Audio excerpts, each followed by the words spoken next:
네, 찬양 감사합니다. 우리가 삶이 너무 힘이 들면 하나님을 오해할 때가 있는데 성경은 그런 얘기들도 다루고 있죠. 욥은 하나님을 인생의 파괴자라고 생각했습니다. 이길 수 없는 존재로부터 일방적으로 두드려 맞는다라고 그렇게 생각을 했습니다. 왜 이렇게 내 인생을 힘들게 하는가, 그것이 의문이었고 이해할 수 없는 것이었습니다. 그러니까 욥에게 하나님은 자기 인생을 파괴하는 존재로 여겨졌습니다. 이해되지 않는 인생을 살아야 했던 거죠. 언제까지 그런 인생을 살았냐면 하나님을 대면하기 전까지 그랬습니다. 이해가 안 되는 거예요. 어느 날 하나님을 대면하고 귀로 듣던 것을 내가 눈으로 보옵니다. 이렇게 말할 만큼 하나님을 대면하게 됐을 때 그때 욥은 자기가 가졌던 모든 의문에 대한 해답을 얻게 됩니다. 성경이 말하고자 하는 것은 그냥 단순하게 이런 겁니다. 인생의 진정한 출발점은 언제나 기도라는 거죠.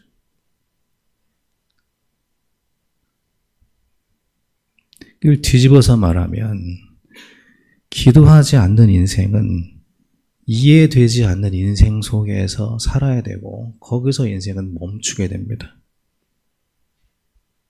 그러니까 인생이 멈춰버린 것 같은 느낌, 그게 방황이에요. 이해가 안 되는 그런 인생 속에 살 때 인생은 중단됩니다. 전진이 안 되죠.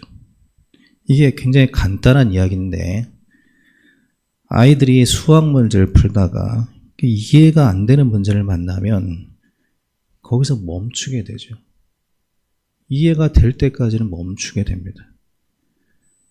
그 이해가 돼야 출발이 되는 거예요.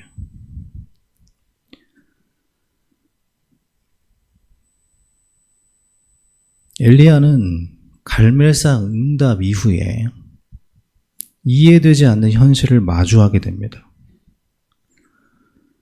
하나님께서 그 정도 역사를 하셨으면 사람들이 회개하고 다 돌아올 줄 알았는데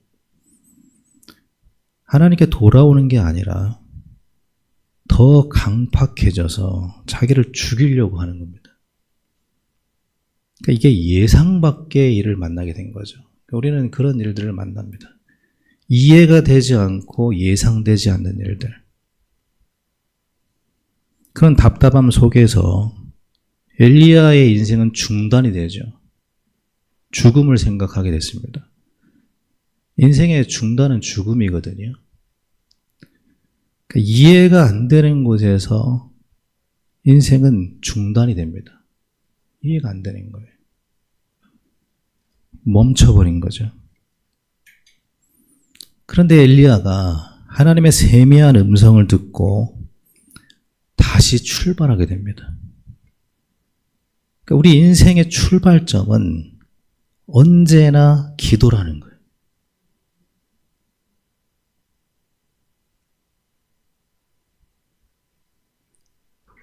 그리고 성경이 말하는 건 또 한 가지 있는데 기도하는 인생은 언제나 더 복된 출발을 한다는 겁니다.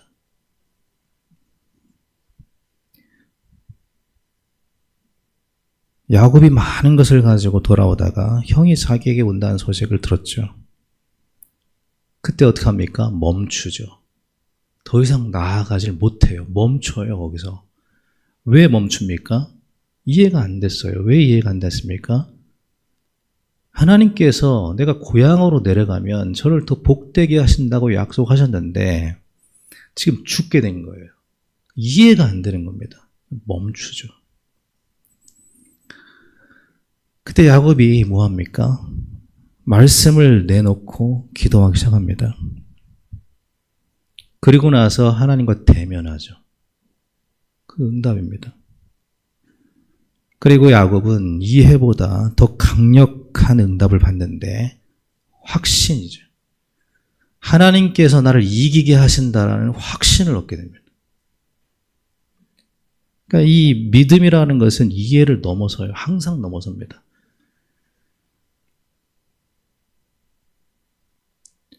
우리를 불 속에서 하나님께서 건져내 주실 것이다. 그러나 그리하지 아니하실지라도 우리는 우상에 절하지 않겠다. 믿음은 이해를 넘어서요. 왕의 신상에 절하지 않으면 사자굴에 들어가게 된다. 근데 그 도장에 찍힌 것을 알고도 다니엘은 자기 방에 들어가서 감사함으로 기도하죠. 그러니까 믿음이라고 하는 것은 이해를 넘어섭니다.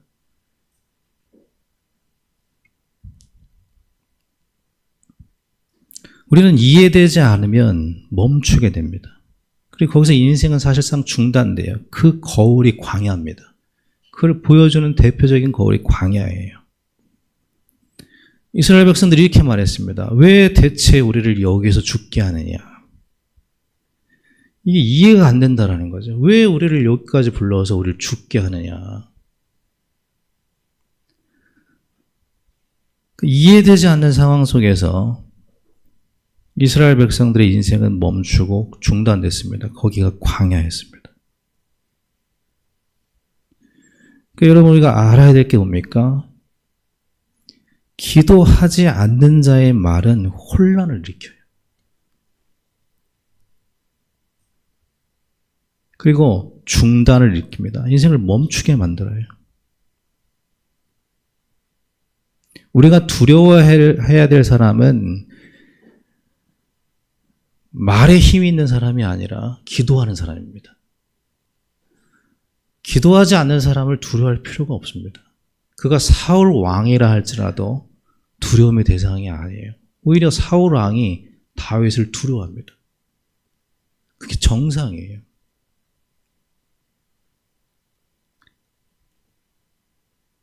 우리가 응답을 받을 때, 형통한 삶을 살고 있을 때 다 이해가 되는 것 같습니다. 삶이. 잘 풀리고 있으니까 인생이. 뭔가 잘 되어가니까 뭔가 다 이해가 돼요. 하나님 말씀도 잘 이해가 되고 형통할 땐 그렇습니다. 다윗이 골리앗을 쓰러뜨렸을 때 그때 다 이해가 됐습니다. 사무엘이 자기에게 기름 부은 거, 내가 장차 왕이 되겠구나. 이런 모든 삶이 얼마나 좋습니까? 이해가 잘 돼요. 그러다가 사울 왕이 자기를 죽이려고 할 때 이해가 안 되는 겁니다. 그래서 선택한 게 뭐냐면 도망이죠. 여러분 이해가 안 되면 피하고 싶어지는 겁니다. 이해가 안 되면 그 상황으로부터, 그 문제로부터 피하고 싶어져요. 아이들이 이해가 안 되는 문제를 만나면 피하고 싶어지는 겁니다. 그게 가장 쉬운 방법이고 편한 방법이니까요. 그런데 그 도망간 그곳에서 다윗은 새로운 출발이 된 게 아니라 거기에서 죽음을 만나게 되죠. 성경이 말하는 거 이런 거예요. 이해가 안 되기 때문에 하는 도피라는 것은 편할지 모르겠지만 그건 출발이 아니라 더 치명적인 중단이라는 겁니다. 멈춰버린다는 거 거기서. 그리고 다윗은 아둘람 굴 속에서 기도하기 시작하죠. 거기서 다시 출발하게 됩니다. 그리고 어떤 확신을 얻게 됩니까? 나를 위해서 모든 것을 이루어 가시는 하나님에 대한 확신을 갖게 됩니다. 그러니까 강력한 내적인 힘으로 다시 출발하게 된 거죠. 여러분, 하나님께서 우리 인생을 경영해 나가시는데 어떻게 경영해 나가십니까? 우리가 잘하건 잘못하건 우리 곁에 계시고 우리를 세워가십니다. 근데 어떻게 경영해 가십니까? 우리를 기도로 이끌어 가셔요. 항상 기도로 끌고 가십니다. 항상 기도 앞으로 우리를 몰고 가십니다. 그게 하나님이 우리를 경영하시는 방식입니다. 오늘 본문은 생소한 단어들이 많잖아요. 뭐 소양, 대양, 다 이게 식물 이름인데 생소한 이름들이 많지만 그냥 한마디로 말하면 하나님이 일하시는 방식을 농부의 일로 비유를 한 겁니다. 그냥. 농부가 열매를 맺기 위해서 때로는 심기도 하지만 그 심기 전에 땅을 갈아엎기도 하고 또 수확을 하기도 하지만 수확한 이후에는 타작한다는 겁니다. 타작은 뭡니까? 내려치는 게 타작이잖아요. 그러니까 하나님께서 그렇게 농부와 같이 우리 인생을 때로는 심고 때로는 때려서 경영해 나가신다는 겁니다. 심을 때가 있고 뒤집어 엎을 때가 있고 거둘 때가 있고 타작할 때가 있다는 겁니다. 근데 그 모든 것이 다 열매로 가는 과정이라는 거예요. 왜 이런 과정이 필요했습니까? 이스라엘 백성들이 탐심을 숭배했거든요. 우상을 바울은 탐심이라고 얘기했습니다. 그러니까 우상 숭배는 탐심 숭배예요. 그 대가로 이스라엘 백성들은 포로로 끌려갔습니다. 다시 말하면 하나님께서 뒤집어서 엎고 타작하신 거죠. 근데 이 모든 과정이 하나님이 그들을 위해서 하신 거라는 거예요. 경영하신 거라는 겁니다. 그런데 이스라엘 백성들이 항변합니다. 왜 우리를 이렇게 하십니까? 라고 항변합니다. 이렇게 말하는 겁니다. 우리는 제사 한 번 빠진 적 없고 절기 한 번 빠진 적 없는데 왜 우리를 이렇게 하십니까? 이해가 안 됩니다. 그때 하나님이 하신 방식이 뭡니까? 이사야를 통해서 어떻게 일하십니까? 그래? 그러면 더 이해 안 되게 해줄게. 아예 아무것도 이해하지 마. 들어도 이해 못해 너희들이 이제부터. 그냥 내버려 두시는 거예요. 그 강팍한 마음 그대로 내버려 두시는 겁니다. 그게 포로 인생이죠. 그 인생을 중단시켜 버리십니다. 언제까지 그렇게 하십니까? 그들의 마음이 부드러워질 때까지. 심령이 가난해질 때까지요. 에스겔 36장 26절에 보니까 또 새 영을 너희 속에 두고 새 마음을 너에게 주되 너희 육신에서 굳은 마음을 제거하고 부드러운 마음을 줄 것이며. 그러니까 우리의 마음이 부드럽게 될 때까지 그렇게 하시겠다는 겁니다.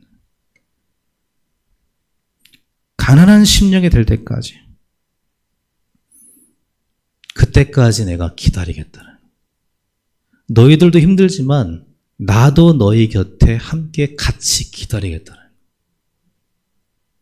농부의 심정으로 내가 너희를 경영하면서 기다리겠다. 기도할 마음이 생길 때까지. 왜냐하면 성도의 인생은 거기서 출발되거든요. 하나님께서 우리를 끌고 가시는 인생의 방향은 결국 기도입니다. 기도 앞으로 끌고 가셔요.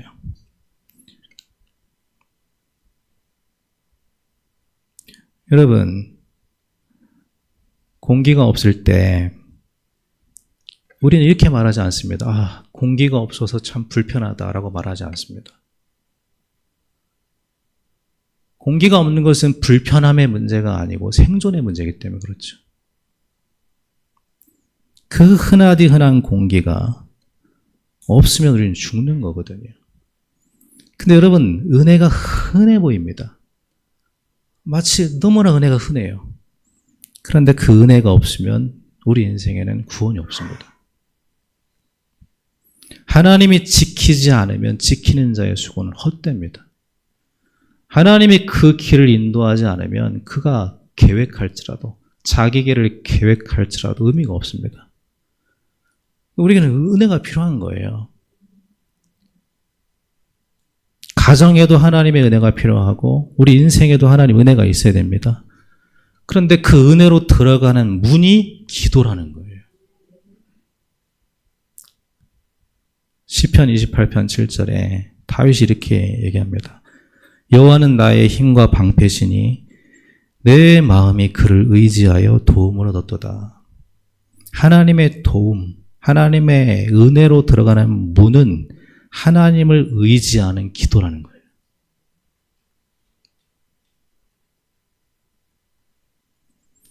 하나님께서는 우리를 타작해서라도, 우리를 뒤엎어서라도 우리의 강팍한 마음을 부드럽게 하기 원하십니다. 심령을 가난하게 하시기 원하셔요. 그래서 우리 기도의 사람으로 만들어 가십니다. 왜 하나님은 이토록 기도를 중요하게 여기실까요? 기도는 하나님을 만나는 가장 중요한 순간이기 때문에 그렇습니다. 기도를 통해서 하나님을 만나는 거거든요. 하나님께 있어서 가장 중요한 것은 우리와의 만남이거든요. 내가 사랑하는 사람과 함께 있을 때, 사랑하는 사람이 멀리 있을 때 내게 가장 중요한 것은 그를 만나는 거잖아요. 하나님이 가장 중요하게 여기는 것은 우리와 만나는 겁니다. 그게 기도예요.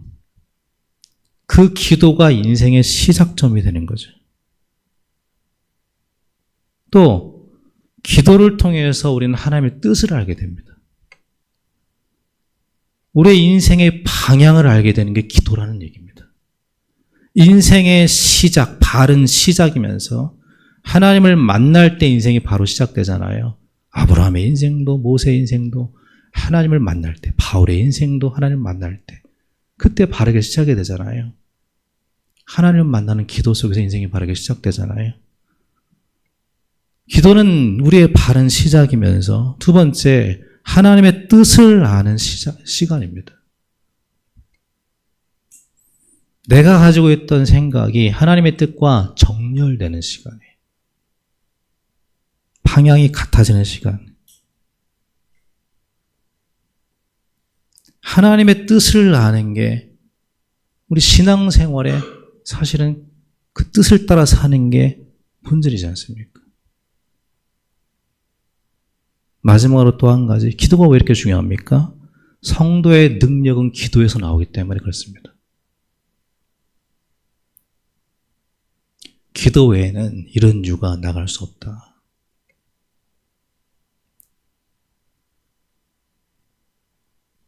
믿음의 기도는 약한 자를 고치는 능력이 있습니다.